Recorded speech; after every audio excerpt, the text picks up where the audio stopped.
This channel does not promote any violent, harmful, or illegal activities. All content provided by this channel is meant for an educational purpose only.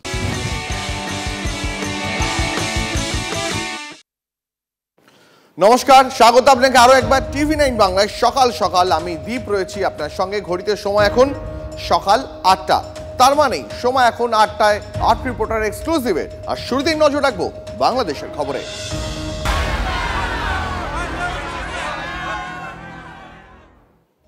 ছাত্র আন্দোলন নয়, বাংলাদেশে পট পরিবর্তনের পিছনে রয়েছে গভীর চক্রান্ত। তাকে ক্ষমতাচ্যুত করতেই ষড়যন্ত্র করেছিলেন মোহাম্মদ ইউনূস। অভিযোগ শেখ হাসিনার। ব্রিটেনের একটি সভায় ভার্চুয়ালি যোগ দিয়ে বিস্ফোরক দাবি করলেন বাংলাদেশের প্রাক্তন প্রধানমন্ত্রী। শেখ হাসিনার দাবি, ক্লিন্টন ফাউন্ডেশনের অনুষ্ঠানে সে কথা স্বীকারও করেছেন ইউনূস। এই চক্রান্তটা যে করা হয়েছিল সেটা আপনারা নিজেরাই জানেন, যে এখানে ডক্টর ইউনূস সে বহুদিন থেকে চেষ্টা করেছিল, 2007-এও দল করার চেষ্টা করেছিল, ব্যর্থ হয়েছিল। এরপর সে ষড়যন্ত্রে লিপ্ত হয় এবং সেটা সে নিজেই বলেছে।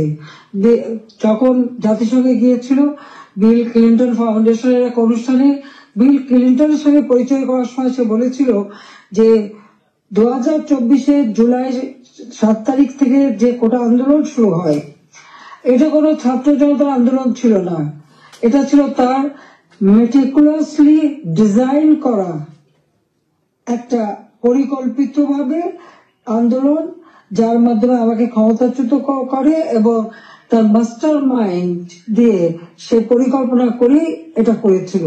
কথাটা বাস্তব, কারণ কোনো কোটা ছিল না, সব দাবি মানা হয়েছিল। কিন্তু দাবি মানার পরেও কেন আন্দোলন চলে, আর এই আন্দোলনের কোনো নেতা কিন্তু খুঁজে পাওয়া যায়নি। যেখানে যেটা গভীর চক্রান্ত সেটা বোঝাই যাচ্ছিল। ওই চক্রান্তটা সে মেটিকুলাসলি করেছিল। তার চক্রান্ত 1, 2, 3 অর্থাৎ ABC, এভাবেই তার পরিকল্পনা করা। প্রথমে আন্দোলন সে সফল করলো, এরপর সব জ্বালা পোড়াও। জাতির পিতা বঙ্গবন্ধু স্মৃতি জাদুঘর, ওই ছবিটুকু তো আমরা 2 বোন পেয়েছিলাম। আমরা তো ভোগের জন্য নেইনি, জনগণকে এই সম্পদ দান করেছিলাম। নজর রাখবো পরের খবরে। ফের একবার আইনি লড়াইয়ে চিন্ময় প্রভুর আইনজীবী। আজ ফের আদালতে জামিনের শুনানির দিন এগোনোর আর্জি। চট্টগ্রাম আদালতে আর্জি জানাবেন আইনজীবী রবীন্দ্র ঘোষ। গতকাল ওকালতে নামা নিয়ে সমস্যা তৈরি হয় আদালতে। জামাতপন্থী আইনজীবীরা আদালত কক্ষেই বাধা দেন রবীন্দ্রকে। বুধবার সন্ধ্যায় চট্টগ্রাম কারাগারে চিন্ময় প্রভুর সঙ্গে দেখা করেন রবীন্দ্র। সেখানেই ওকালতনামায় স্বাক্ষর হয়। চিন্ময় দাসের আগের আইনজীবীদের কাছ থেকে ওকালতনামা সংগ্রহ করেন আইনজীবী রবীন্দ্র ঘোষ। আজ ফের আদালতে আবেদন জানাবেন চিন্ময় কৃষ্ণর আইনজীবী। আইনি প্রক্রিয়াগত ত্রুটি দেখিয়ে গতকাল 3টি আবেদন খারিজ হয়। জামাতপন্থীদের হুঁশিয়ারি বা হুমকিতে পিছিয়ে না এসে ফের নতুন করে আইনি লড়াইয়ে তোড়জোড় চিন্ময় কৃষ্ণ প্রভুর আইনজীবী।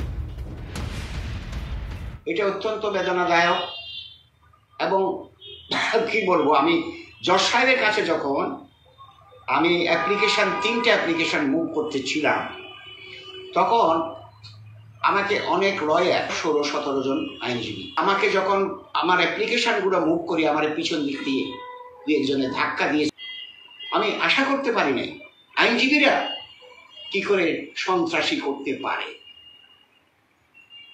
এবং তারা সন্ত্রাসী অবস্থা করে জজ সাহেবকে পর্যন্ত আজকে থ্রেট করছে। তাহলে আমরা কোন দেশে বাস করি?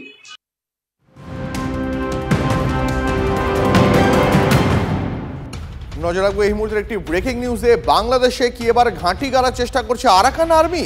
বাংলাদেশ সীমান্তের খুব কাছেই পৌঁছলো আরাকান আর্মি। সীমান্ত লাগোয়া মায়ানমার শহরের দখল আরাকান আর্মির। নিরাপত্তার কারণে নৌ চলাচল বন্ধ টেকনাফ সেন্ট মার্টিন রুটে। আরাকান আর্মিকে ঠেকাতে জোর টহল বিজিবি ও কোস্ট গার্ডের।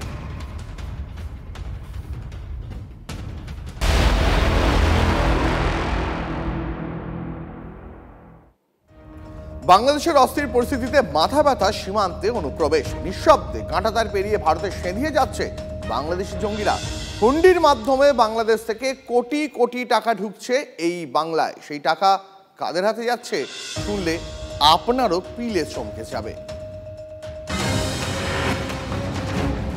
কট্টরপন্থী মৌলবাদীদের তাণ্ডবে অশান্ত বাংলাদেশ। সীমাহীন অত্যাচারের শিকার ওই দেশের হিন্দুরা। এর মাঝেই এপার বাংলায় নতুন করে আশঙ্কা। ভারতে অনুপ্রবেশ করেছে হিজবুত তাহরিরের মতো জঙ্গি সংগঠনের সদস্যরা। সূত্রের খবর, নিষিদ্ধ সংগঠন সিমির সঙ্গে একসঙ্গে কাজ করছে জঙ্গিরা। হুন্ডির মাধ্যমে বাংলাদেশ থেকে অনুপ্রবেশকারীদের কাছে আসছে কোটি কোটি টাকা। মালদা থেকে সেই জাল ছড়িয়ে পড়ছে রাজ্যের অন্যত্র। ধর্মীয় উস্কানি দিয়ে সংগঠন বিস্তারের ছক জঙ্গি সংগঠনগুলির।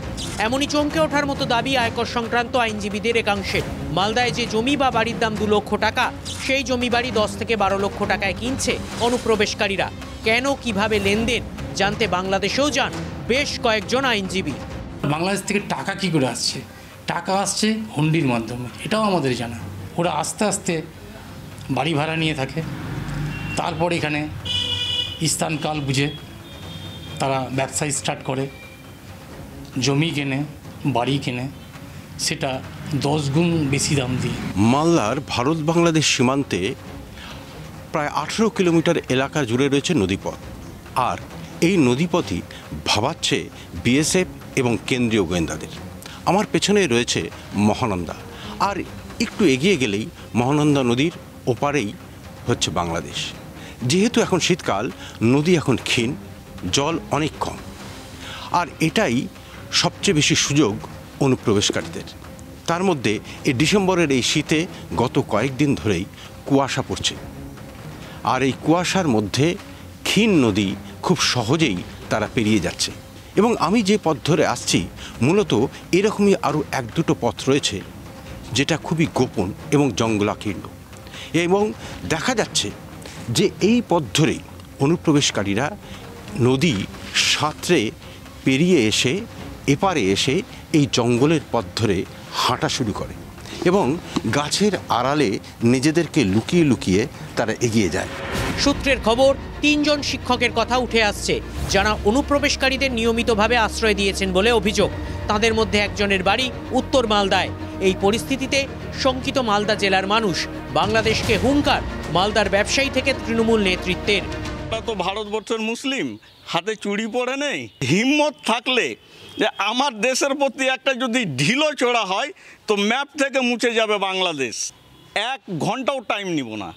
জঙ্গি তাদের কোনো জাত হয় না, তাদেরকে আমরা কোনোদিন আশ্রয় দেব না এবং তাদেরকে আমরা কোনোদিনই সাপোর্ট করব না। কারণ আমরা ভারতবর্ষের মুসলিম সম্প্রদায়, পশ্চিমবঙ্গে যারা মুসলিম বসবাস করি, আমরা কোনোদিনই বাংলাদেশকে সমর্থন করি না।